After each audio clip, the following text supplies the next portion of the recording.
Hello everyone, আমি সৃঞ্জয় চলে এলাম আজকের প্রথম ভিডিও নিয়ে এবং আজকের প্রথম ভিডিওতেই কথা হবে প্রিন্স সিনেমাটাকে নিয়ে। বন্ধুরা, গতকাল টলিউড অনলাইনের তরফ থেকে রাত্রিবেলাতেই একটি ভিডিও কলকাতা থেকে পুরো বাংলাদেশ জুড়ে ভাইরাল হয়ে যায়।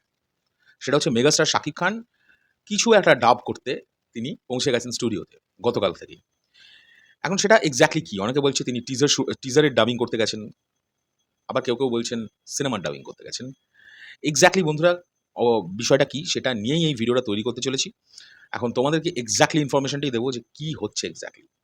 বন্ধুরা, কালকে একটা ভিডিওতে আমি বোধহয় তোমাদের কাছে ইনফরমেশন দিয়েছি কিনা জানি না, আমার মনে আসছে না, বাট হয়তো দিয়েছি। যদি না দিয়ে থাকি এখন দিয়ে দিচ্ছি। গতকাল থেকে প্রিন্সের প্যানেল ওয়ার্ক শুরু হয়ে গেছে। আমি তোমাদের বলেছিলাম এই সিনেমাটা শুট হতে সিনেমাটার রাফ কাট রেডি হচ্ছিল এবং ফাইনাল কাট তৈরি করতে খুব বেশি সময় লাগার কথা নয়। খুব বেশি হলে ৩ থেকে ৪ দিন। তো রাফ কাটটা যেহেতু রেডি হয়ে গেছে, তো সেই রাফ কাটটার উপরে গোটা সিনেমাটার ডাবিং অলরেডি স্টার্ট হয়ে গেছে। মেগাস্টারের পোর্শনটা স্পেশালি ডাব করা হচ্ছে খুব ধ্যান দিয়ে, বিকজ ওটা মেগাস্টার, মাথায় রাখতে হবে। এবং মেগাস্টারের পোর্শনটাই ডাবিং চলছে।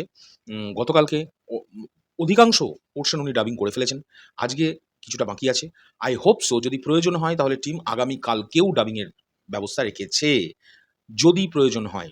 কিন্তু অফিসিয়ালি তাদের কাছে যে স্কেডিউল আছে সেটা হচ্ছে আজকেই ডাবিং শেষ হয়ে যাওয়ার কথা মেগাস্টারের। এখন বিষয় হচ্ছে, আমি তোমাদেরকে গতকালকেই একটি ভিডিওতে কনফার্ম বলেছিলাম যে প্রিন্সের কিন্তু কলকাতার পোর্শনের সিনেমার শুটিং শেষ। আরও ২-১ টা জিনিস শুটের বাকি আছে। সেটা কি? সেটা আমি পরবর্তী কোনো ভিডিওতে তোমাদের ইনফর্ম করব। এক্স্যাক্টলি কি হচ্ছে, আজকে কি হচ্ছে প্রিন্স টিমের সঙ্গে। কিন্তু এই যে ডাবিং পোর্শনটা রেকর্ডিং হচ্ছে, গতকাল থেকে প্যানেল ওয়ার্ক শুরু হয়ে গেছে এবং তোমাদের যে কথাগুলো আমি বলেছিলাম সেগুলো মিলছে। কারণ প্যানেল ওয়ার্ক শুরু হয়ে যাওয়া মানেই কলকাতার ওই মানে এই শহরের সিনেমার শুটিং শেষ না হলে প্যানেল ওয়ার্ক শুরু হতো না। এবং তোমাদের এটাও আমি বলেছিলাম যে এই সিনেমার আ কি বলে? রাফ কাট ওইখানে, মানে ওই মুহূর্তে তৈরি হচ্ছিল। মানে যখন শুট হচ্ছে, যে শটটা পারফেক্ট শট সেটা চলে যাচ্ছে রাফ কাটে। তো এক্সাক্টলি এটা করলে এখনকার দিনের সমস্ত সিনেমায় এটা হচ্ছে এবং এটা খুব উন্নত একটি প্রযুক্তি এবং সেটার মাধ্যমে আমাদের সিনেমার জগতে প্রচণ্ড মানে উপকারও হচ্ছে। যে এই রাফ কাটটা তৈরি করতে কিন্তু ১০ থেকে ১৫ দিন সময় যায়। তো সেটা কিন্তু রেডি। এবার ফাইনাল কাটটা তৈরি করতে খুব বেশি হলে ৩ থেকে ৪ দিন লাগার কথা। তার মাঝখানে রাফ কাটের উপরেই ডাবিং হয়। কারণ ডাবটা না হলে তো কাটটা, ফাইনাল কাটে তো সব জিনিসটা এক্সাক্ট লাগে না? তো এটাই হলো বিষয়। এখন সিনেমার আ ফাইনালি যে যতটা পোরশন শুট হয়ে গেছে, আর তো খুব বেশি হলে 10% বাকি আছে। একদম 10%, যেটা আলাদা শহরে শুট হবে, খুব ছোট কিছু জিনিস।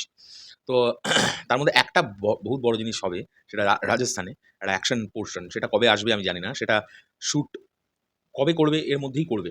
তো দেখা যাক। সবটাই হচ্ছে খুব দ্রুততার সাথে। তবে প্রিন্স একটা রাফ কাট রেডি হয়ে গেছে এবং এখন দেখবার বিষয় কিভাবে প্রেজেন্ট করছেন সে, মানে যারা এডিট করছেন এবং কিভাবে এর কালার হচ্ছে।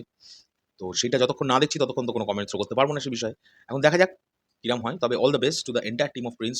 তোমাদেরকে ইনফরমেশন দেওয়ার ছিল যে অলরেডি ডাবিং শুরু হয়ে গেছে প্রিন্সের এবং আশা করছি খুব শিগগিরই টিজার আসতে চলেছে। খুব শিগগিরই। এবং সেটা কনফার্ম ডেট আমি আগে নিজে একদম সিওর হব, তারপরেই দেব। মানে আমি যা শুনবো সেটাই দেব। আমি তো আর বানিয়ে বলতে পারি না। তো যাই হোক, এই হলো বিষয়। তোমাদের এই ভিডিওটা কেমন লাগলো অবশ্যই কমেন্ট করে জানাবে। এখনকার জন্য চললাম। পরবর্তী ভিডিওতে আরো কিছু ইনফরমেশন নিয়ে আসছি। টাটা।